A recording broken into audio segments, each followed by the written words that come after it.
நம்ம காதுல எண்ணெய் ஊத்தினால் என்ன ஆகும்? ஆப்பிள் கம்பெனியோட ஓனரோட செருப்பு எவ்வளவு ரூபாய்க்கு விற்கப்பட்டிருக்குதுன்னு கேட்டீங்கன்னா ரொம்பவே ஆச்சரியமாயிருவீங்க.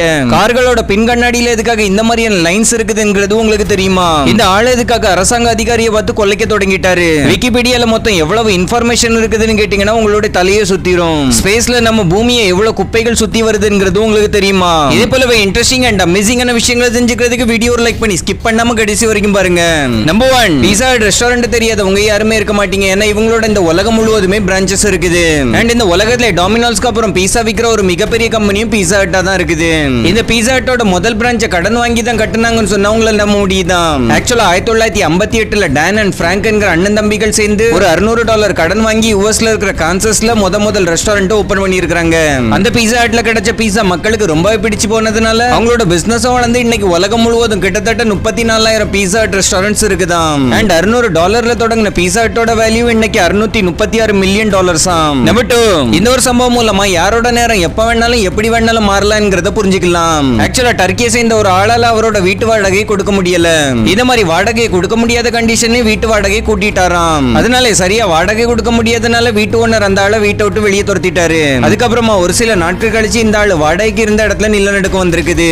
அந்த நிலநடுக்கத்துல ஓனரோட வீடும் சேர்ந்து தரமட்டமாகிடுச்சாம். அதுக்கப்புறமா அந்த வீட்டு ஓனரும் வாடகைக்கு இருந்த ஆளும் சேர்ந்து ஒரே டென்ட்ல இருக்க வேண்டிய நிலைமை வந்துட்டு சோ நேரம் எப்ப வேணாலும் மாறுங்கிறத நம்ம கவனத்துல வச்சிருக்கணும். நம்பர் 3, ஆப்பிளோட ஃபவுண்டரான ஸ்டீவ் ஜாப்ஸ் இறந்து போனதுக்கு அப்புறம் அவர் 1970ல போட்டிருந்த செருப்பு ஒன்னு ஏலத்துக்கு வந்திருக்குது. அண்ட் அந்த பழைய செருப்பையும் ஒரு ஆள் 1.7 கோடி ரூபாய்க்கு ஏலத்துல வாங்கியிருக்காரு. ஆனா இத்தனை கோடி ரூபாய்க்கு வாங்கின அந்த பழைய செருப்பு வச்சு அந்த ஆள் என்ன பண்ணுவாருங்கிறது தான் தெரியல. நம்பர் 4, ஆந்தைகளால அதுங்களோட கழுத்தை 270 டிகிரி ஆங்கிள் வரைக்கும் ரொட்டேட் பண்ண முடியுங்கிறது நம்ம எல்லாருக்குமே தெரிஞ்ச ஒரு விஷயம் தான். ஆனா ஆந்தைகளுக்கு அதுங்களோட கழுத்தை இந்த அளவுக்கு வளைக்கிற திறன் எதுக்காக இருக்குதுங்கிறது உங்களுக்கு தெரியுமா? ஆக்சுவலா ஆந்தைகளோட கண்கள் ரவுண்டா இல்லாம சிலிண்ட்ரிக்கல் ஷேப்ல இருக்கும். இதனால அதுங்களால அதுங்களோட கண்களை எல்லா இடமும் ரொட்டேட் பண்ணி பார்க்க முடியாது. அதனால அந்த ஆந்தைகளால எல்லா டைரக்ஷன்லயும் பார்க்க முடியறதுக்காக அதுங்களோட கழுத்து 270 டிகிரி ஆங்கிள் வரைக்கும் வளையிற தன்மை உடையதா இருக்குது. நம்பர் 5, சைனால இருக்கிற ஒரு ஜூல வேலை பார்க்கறவங்க 4 வருஷமா 2 ஐனா வச்சு இனப்பெருக்கம் பண்றதுக்காக முயற்சி பண்ணி இருக்காங்க. ஆனா 4 வருஷம் கழிச்சு தான் அவங்களுக்கு தெரிய வந்திருக்குது அந்த 2 ஐனாக்களுமே ஆக்சுவலா மேல், அதாவது ஆண் தானா. இத முதல்ல தெரிஞ்சுக்காம 4 வருஷமா முயற்சி பண்ணி பார்த்திருக்காங்க.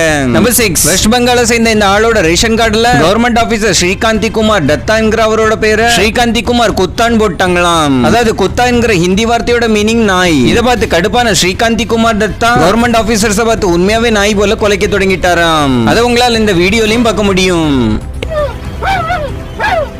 இந்த உலகத்துல எல்லாத்தை விட அதிகமான ஏர் பொல்யூஷன் உள்ள நாடுகள்ல பங்களாதேஷ் தான் எல்லாத்தை விட 1வது இடத்துல இருக்குதாம். அண்ட் வேர்ல்ட் ஹெல்த் ஆர்கனைசேஷனோட ஒரு ரிப்போர்ட் படி அங்க 2 லட்சத்துக்கும் அதிகமானவரோட மரணம் ஒவ்வொரு வருஷமும் ஏர் பொல்யூஷன் காரணமாவே நடக்குதாம். அண்ட் இந்த ஏர் பொல்யூஷன் லிஸ்ட்ல இந்தியா 3வது இடத்துல இருக்குது. நம்பர் 8, பிரிட்டன்ல இருக்கிற ஒரு ஊர்ல ஆண்களோட எண்ணிக்கை ரொம்பவே குறைஞ்சு போயிட்டு வர்றதுனால அங்க இருக்கிற ஒவ்வொரு ஆண்களும் குறைஞ்சது 2ல இருந்து 3 பெண்களை கல்யாணம் பண்ணி தான் ஆகணுமாம். நம்பர் 9, புறாக்கள் எப்பவுமே அதுங்களோட வழியை மறந்தே போகாதாம். அதாவது அதுங்க 2000 கிலோமீட்டருக்கு தூரமான இடங்களுக்கு பறந்து போனாலும் 2000 கிலோமீட்டருக்குள்ள அதுங்க எங்க இருந்து கிளம்பிச்சோ அதே இடத்துக்கும் திரும்பவும் வர முடியுமா? ஏன்னா அந்த அளவுக்கு புறாக்களால வந்த வழியை ஞாபகம் வச்சுக்க முடியும். அது மட்டும் இல்லாம புறாக்களால 41 கிலோமீட்டர் தூரத்துல இருந்து ஒரு பர்டிகுலர் பொருள் ஐடென்டிஃபை பண்ணி கண்டுபிடிக்கவும் முடியுமா? சோ உண்மையாவே புறாக்களோட இந்த அபிலிட்டியே வேற லெவல் தான் சொல்லியாகணும். நம்பர் 10, ஆஸ்திரேலியால இருக்கிற லியோன் என்கிற ஒரு மலையில ஒரு ஜெயில் இருக்குது. அண்ட் அந்த ஜெயிலோட பேர் தான் ஜஸ்டிஸ் சென்டர் லியோபன். இந்த ஜெயில் ஆக்சுவலா முழுக்க ஒரு 5 ஸ்டார் ஜெயிலாம். அண்ட் இந்த ஜெயில முதல்ல 2005லே கட்டிட்டாங்க. அண்ட் பாக்குறதுக்கு இந்த மாதிரி இருக்கிற இந்த 5 ஸ்டார் ஜெயில வெறும் 205 கைதிகளை வைக்கிறதுக்கு தான் இடம் இருக்குதாம். இங்க கைதிகளுக்கு கொடுக்கப்பட்ட ரூம் இந்த மாதிரி தான் இருக்கும். அண்ட் அதுல எல்லா விதமான வசதிகளும் இருக்குமா. மொத்தத்துல இந்த ஜெயில இருக்கிறவங்களுக்கு வாழ்க்கை தான். நம்பர் 11, ஒரு ரீசர்ச்சோட அடிப்படையில விக்கிபீடியால எவ்வளவுக்கு அதிகமான இன்ஃபர்மேஷன்ஸ் இருக்குதுன்னா ஒரு மனுஷன் அதுல இருக்கிற ஆர்டிகல்ஸோட வெறும் ஹெட்லைனை படிச்சா மட்டுமே வெறும் ஹெட்லைனை மட்டும் படிச்சு முடிக்கிறதுக்கு 400 வருடங்கள் ஆகிருமாம். அப்ப அதுல எவ்வளவுக்கான இன்ஃபர்மேஷன்ஸ் இருக்குதுங்கிறத பாருங்க. நம்பர் 12, நியூயார்க் சிட்டில இந்த மாதிரியான ஒரு பெரிய பில்டிங் கட்டிட்டு இருக்காங்களாம். இந்த பில்டிங்கோட பேர் தான் தி பிக் பெண்ட். அண்ட் இந்த பில்டிங்கோட உயரம் 2000 அடி உயரமா இருக்குமாம். இந்த பில்டிங்க்கு நடுவுல சின்னதா கொஞ்சம் இந்த மாதிரியான இடம் விட்டது மாதிரி இருக்கும். இது பாக்குறதுக்கு நமக்கு சின்னதா தெரிஞ்ச மாதிரி இருக்கும். ஆனா இது எந்த அளவுக்கு பெருசுனா இதுக்கு நடுவுல இருந்து ஒரு ஏரோப்ளேனாலே பறந்து போக முடியுமா. நம்பர் 13, இந்த ஒரு போட்டோ பாருங்க. இதுல உங்களுக்கு என்ன தெரியுதுன்னு கேட்டா கண்டிப்பா எல்லாருமே இதுல அழகான ஒரு லேடி இருக்கிறாங்கன்னு தான் சொல்லுவோம். ஆனா இது ஒரு உண்மையான ஹியூமன் இல்ல ஒரு கேக்குன்னு சொன்னா உங்களால நம்ப முடியுதா? ஆக்சுவலா இத லிபியான சேர்ந்த ஒரு செஃப் தான் ரெடி பண்ணி இருக்காங்க. இந்த கேக் எந்த அளவுக்கு அழகா இருந்திருக்குதுன்னா இந்த கேக் இந்த உலகத்திலே அழகான கேக் என்கிற அவார்டும் கொடுத்திருக்காங்க. இருக்காங்களாம். நம்பர் 14, ஜெர்மனியில உள்ள மக்கள் எந்த அளவுக்கு இரக்க குணம் உள்ளவங்கிறது இதுல இருந்து நம்ம தெரிஞ்சுக்கலாம். ஜெர்மனியில இருக்கிற ஒரு சில இடங்கள்ல ஏழைகளுக்கும் சரியான நேரத்துக்கு சாப்பாடு கிடைக்கிறதுக்காக அங்க இருக்கிற மக்கள் சாப்பாடையும் ஃப்ரூட்ஸையும் வாங்கி இந்த மாதிரி ஒரு இடத்துல தொங்க விட்டு போயிருவாங்களாம். அதுக்கப்புறம் பசியிலையும் தேவையிலையும் இருக்கிறவங்க இந்த இடத்துக்கு வந்து இதை எடுத்து சாப்பிட்டுப்பாங்க. ஆனா மற்ற நாடுகள்ல உள்ள மக்கள் எவ்வளவோ சாப்பாடுகளை சாப்பிடாம வேஸ்ட் பண்ணிட்டு இருக்காங்க.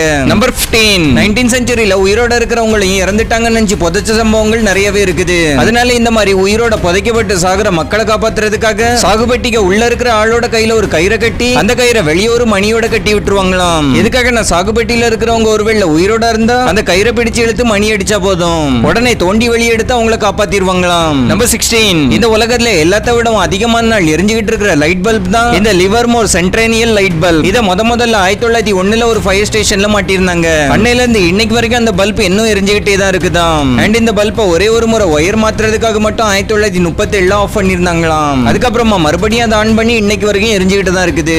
நம்பர் 17, கோல்டன் பிளட்ங்கிறது இந்த உலகத்துல இருக்கிற மனிதர்களுக்குள்ளே ரொம்பவே ரேரான ஒரு பிளட் ஆம். அண்ட் அந்த பிளட் குரூப்போட இன்னொரு பெயர் RH நல்லுன்னு சொல்லுவாங்க. அண்ட் இந்த பிளட் குரூப் இந்த உலகத்துல வெறும் 45 பேரோட உடம்புல மட்டும் தான் ஓடுது. அது மட்டும் இல்லாம இந்த ரேரான பிளட் குரூப் எந்த விதமான பிளட் குரூப் உள்ள மனுஷனோட உடம்புலயும் ஏத்தலாமா. நம்பர் 18, பிரமிட்ஸ் எல்லாமே ஆல்மோஸ்ட் ஒரே மாதிரியான ஆர்கிடெக்சர் அமைப்புல தான் இருக்கும். ஆனா பிரமிட் ஆஃப் கீசா தான் எந்த மாதிரியான ஒரு பிரமிட்னா அது இதுவரைக்கும் கண்டுபிடிக்கப்பட்ட எல்லா பிரமிட்களை விடவும் ரொம்ப வித்தியாசமா இருக்குதாம். ஏன்னா நார்மலான ஒரு பிரமிடுக்கு மொத்தம் 4 சைடு தான் இருக்கும். ஆனா பிரமிட் ஆஃப் கீசா மொத்தம் 8 சைடடா இருக்குதாம். நம்பர் 19, இதுவரைக்கும் ஸ்பேஸ்க்கு நிறைய விதமான ஸ்பேஸ் கிராஃப்ட்கள் அனுப்பிட்டாங்க. அதுல ஒரு சிலது ஃபெயிலும் ஆகியிருக்குது, ஒரு சிலது சக்சஸும் ஆகியிருக்குது. அண்ட் ஒரு சிலது ஸ்பேஸ்க்கு போனதுக்கு அப்புறம் டெஸ்ட்ராயும் ஆகிரும். இந்த மாதிரி டெஸ்ட்ராய் ஆகிற ஸ்பேஸ் கிராஃப்டோட பார்ட்ஸ் எல்லாமே ஸ்பேஸ்ல ஒரு ஆஸ்ட்ராய்ட போல தான் சும்மா சுத்திக்கிட்டே இருக்குமா. அண்ட் அந்த வெடிச்சு போன ஸ்பேஸ் கிராஃப்ட் குப்பைகள் ஏதாவது பிளானட்டோட ரொட்டேஷனல் கிராவிட்டி அண்டர்ல வந்துச்சுன்னா அந்த பிளானட் கூடவே தான் அதுக்கப்புறமா சுத்தி சுத்தி வந்துகிட்டே இருக்குமா. இந்த மாதிரி நம்ம பூமியை சுத்தி 5000க்கும் அதிகமான ஸ்பேஸ் கிராஃப்ட் குப்பைகள் சுத்தி வருது. நம்பர் 20, நிறைய கார்களுக்கு பின்னாடி இருக்கிற கண்ணாடியில இந்த மாதிரியான லைன்ஸை கண்டிப்பா நிறைய பேர் பார்த்திருப்பீங்க. இந்த மாதிரியான லைன்ஸ் காரோட பின் கண்ணாடியில எதற்காக இருக்குதுங்கிறது உங்களுக்கு தெரியுமா? ஆக்சுவலா இந்த லைன் சும்மா கண்ணாடியில போடப்பட்ட ஒரு டிசைன் கிடையாது. இந்த லைன் மாதிரி தெரிகிறது எல்லாமே ஒரு விதமான ஒயர்ஸாம். இத டிஃபாகர் லைன்ஸ்னு சொல்லுவாங்க. இந்த மாதிரியான டிஃபாகர் லைன்ஸ் மோஸ்ட்லி விலை கூடின கார்கள்ல தான் இருக்கும். அண்ட் ஒரு சில விலை குறைஞ்ச கார்கள்லயும் நம்மளால பார்க்க முடியும். இந்த ஒயர்ஸோட வேலை என்னன்னா ஒருவேளை பனி விழுந்து இல்ல மழை தண்ணீர் விழுந்து கண்ணாடி பார்க்க முடியாத அளவுக்கு ஃபாகி ஆகிடுச்சுன்னா இந்த ஒயர்ஸை முன்னாடி இருந்து ஆன் பண்ணி விட்டாலே போதும் அது சூடாகி கண்ணாடியில இருக்கிற ஃபாக் தண்ணீர் எல்லாத்தையுமே நீக்கிருமா.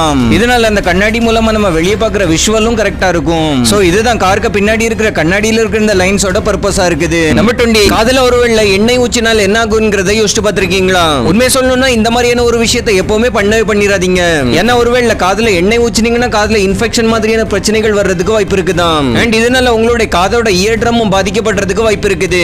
அதனால உங்களுக்கு காது கேட்காம போகிறதுக்கும் வாய்ப்பு இருக்குதான். அது மட்டும் இல்லாம காதுல எண்ணெய் பசை இருந்தாலே பறக்கிற தூசி மண்ணு எல்லாமே உங்களுடைய காதுல போய் ஒட்டிக்கும். அதனால உங்க காதுல அளவுக்கு அதிகமா அழுக்கும் செய்ய தொடங்கிருமா. அண்ட் அது மட்டும் இல்லாம இன்னமும் நிறைய பிரச்சனைகள் வர்றதுக்கும் வாய்ப்பு இருக்குது. அதனால எப்பவுமே டாக்டரோட அட்வைஸ் இல்லாம காதுல எந்த மாதிரியான விஷயங்களையும் போட்டுறாதீங்க. ஓகே ஃப்ரெண்ட்ஸ், இந்த வீடியோல அவ்வளவுதான். வீடியோ உங்களுக்கு பிடிச்சிருக்கும்னு நினைக்கிறேன். வீடியோ பிடிச்சிருந்தா வீடியோ லைக் பண்ணி சேனல் சப்ஸ்கிரைப் பண்ண மறந்துடாதீங்க. என்ன ஒரு இன்ட்ரெஸ்டிங்கான வீடியோட உங்களை சந்திக்கிற வரலையும் டட்டா பை பாய்.